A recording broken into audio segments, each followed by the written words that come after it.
यहाँ आपको अपडेट करेंगे। सुप्रीम कोर्ट ने वजारत दिफा की मुल्क भर में एक साथ इंतखाबात कराने की दरखास्त समाअत के लिए मुकर्रर कर दी है।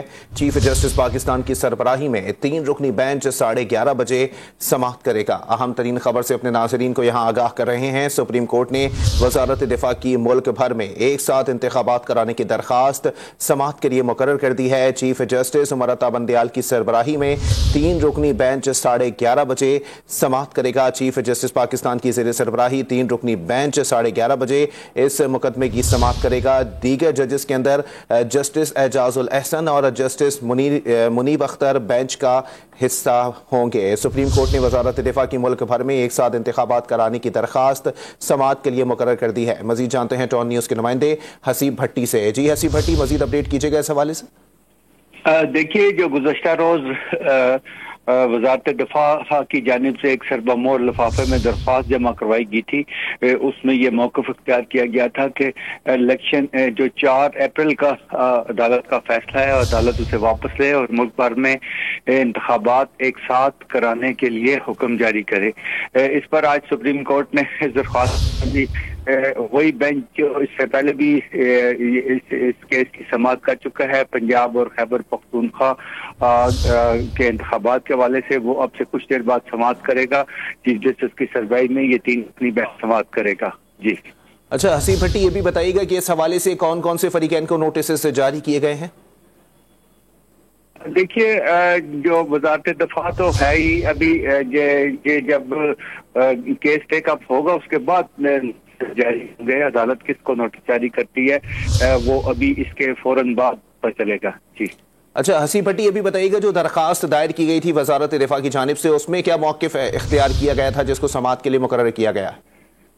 देखिए, उस दरख्वास्त के अंदर जो वो एक सीक्रेट डॉक्यूमेंट था जिसके अंदर गुज़श्ता रोज वो अदालत में जमा करवाया गया था सरबमोर लिफाफे के अंदर, और उसमें यह मौक़िफ़ इख्तियार किया गया था मुल्क की जो अमूमी सूरत हाल है, जो सरहदों जो इस वक्त खतरात शामिल है, वो तमाम चीज़ों का अहाता उस दरख्वास्त में किया गया था। और अदालत से सलाह की गई थी कि मुल्क में जो आम इंतखाबात जो है वो एक साथ कराए जाएं, जिस हवाले से अदालत को अपना जो फैसला है 4 अप्रैल का उसे वापस लेना चाहिए और इंतखाबात एक साथ होने चाहिए कि ये दरख्वास्त की गई थी। जी ठीक है, हसीब भट्टी हमारे साथ ही मौजूद रहिएगा। हमें ज्वाइन किया है ब्यूरो चीफ इस्लामाबाद इफ्तिखार शिराजी साहब ने।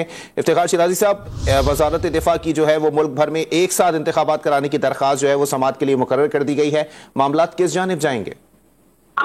मेरे ख्याल में जिन वजूहात का जिक्र किया गया बड़ी संजीदा नौयत की हैं। एक तो मुल्क के अंदर दहशतगर्दी के खिलाफ एक ऑपरेशन चल रहा है, अगर इंटेलिजेंस ऑपरेशन है बेस्ड है, लेकिन जाहिर सी बात है कई ऐसे इलाके हैं कि जहाँ पे मुसल्लह अफवाज मसरूफ हैं। साथ इससे पहले भी बार बार बताया जा चुका है सुप्रीम कोर्ट को कि मुल्क में जो फंड्स की फराहमी है उसकी सूरत हाल भी कुछ ज्यादा बेहतर नहीं है, बल्कि कोई भी अखराजात करने पड़ते हैं तो IMF से अप्रूवल लेनी पड़ती है, तो काफी जारी सी बात है। और साथ में ये भी कल एक खदशे का इजहार किया गया कि अगर इलेक्शन 2 मरहलों में होंगे, गोया कि 2 सूबाई असम्बलियों में करा दिए जाएं और उसके बाद फिर बाकी मुल्क में बाद में हो, तो खदशा है कि खून खराबा होगा। और बिलखसूस 1977 के इंतखाबात का हवाला दिया गया है कि जब कौमी असम्बली और सूबाई असम्बलियों के इंतखाबात के अंदर 3 दिन का वक्फा था और कौमी असम्बली के इंतखाबात के बाद उस वक्त की अपोजिशन जमातों ने उस वक्त की हुकूमत जो जुल्फ़िकार अली भुट्टो साहब की थी उसके ऊपर धांधली के इल्जामात लगाए। उसके बाद एक बड़ी इंतशार की कैफियत बनी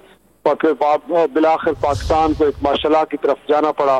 तो मेरा ख्याल में माजी के तजर्बात को मद्देनजर रखते हुए और साथ में जिस वक्त मौजूदा सूरत हाल है कि जिसमें सिर्फ एक अगर पंजाब के अंदर हमें 2.5 से 3 लाख मुसल्लह अफवाज के लोग चाहिए सिक्योरिटी के लिए और इस वक्त उनकी अवेलेबिलिटी मुमकिन नहीं है, उस पंजाब के अंदर जो पुलिस फोर्स है उसमें भी एक तरह से जो रिक्वायर्ड पुलिस है वो मौजूद नहीं है, वहाँ पे उसमें एक डेफिशिएंसी पाई जाती है।